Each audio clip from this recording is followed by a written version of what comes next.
श्री कृष्ण कहते हैं, साथ रहकर जो छल करे उससे बड़ा कोई शत्रु नहीं हो सकता, और जो हमारे मुंह पर बुराइयां बता दे उससे बड़ा कोई मित्र नहीं हो सकता। याद रहे, साफ साफ बोलने वाला कड़वा जरूर होता है मगर विश्वासघाती कभी नहीं। बुद्ध भगवान एक गांव में उपदेश दे रहे थे। उन्होंने कहा कि हर किसी को धरती माता की तरह सहनशील तथा क्षमाशील होना चाहिए। क्रोध ऐसी आग है जिसमें क्रोध करने वाला दूसरों को जलाएगा तथा खुद भी जल जाएगा। सभा में सभी शांति से बुद्ध की वाणी सुन रहे थे, लेकिन वहाँ स्वभाव से ही अतिक्रोधी एक ऐसा व्यक्ति भी बैठा हुआ था जिसे ये सारी बातें बेतुकी लग रही थी।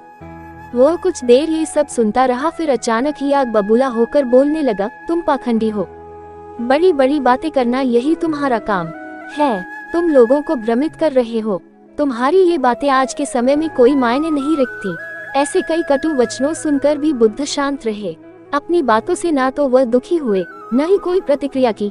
ये देखकर वह व्यक्ति और भी क्रोधित हो गया और उसने बुद्ध के मुंह पर थूककर वहां से चला गया। अगले दिन जब उस व्यक्ति का क्रोध शांत हुआ तो उसे अपने बुरे व्यवहार के कारण पछतावे की आग में जलने लगा और वह उन्हें ढूंढते हुए उसी स्थान पर पहुंचा, पर बुद्ध कहाँ मिलते। वह तो अपने शिष्यों के साथ पास वाले एक अन्य गांव निकल चुके थे। व्यक्ति ने बुद्ध के बारे में लोगों से पूछा और ढूंढते ढूंढते जहाँ बुद्ध प्रवचन दे रहे थे वहाँ पहुँच गया। उन्हें देखते ही वह उनके चरणों में गिर पड़ा और बोला, मुझे क्षमा कीजिए प्रभु। बुद्ध ने पूछा, कौन हो भाई, तुम्हें क्या हुआ है, क्यों क्षमा मांग रहे हो? उसने कहा, क्या आप भूल गए, मैं वही हूँ जिसने कल आपके साथ बहुत बुरा व्यवहार किया था। मैं शर्मिंदा हूँ, मैं मेरे दुष्ट आचरण की क्षमा याचना करने आया हूँ। भगवान बुद्ध ने प्रेम पूर्वक कहा, बीता हुआ कल तो मैं वही छोड़कर आया गया और तुम अभी भी वही अटके हुए हो। तुम्हें अपनी गलती का आभास हो गया, तुमने पश्चाताप कर लिया, तुम निर्मल हो चुके हो, अब तुम आज में प्रवेश करो।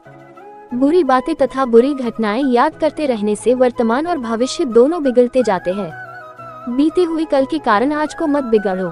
उस व्यक्ति का सारा बोझ उतर गया। उसने भगवान बुद्ध के चरणों में पड़कर क्रोध त्याग का तथा क्षमाशीलता का संकल्प लिया। बुद्ध ने उसके मस्तिष्क पर आशीष का हाथ रखा।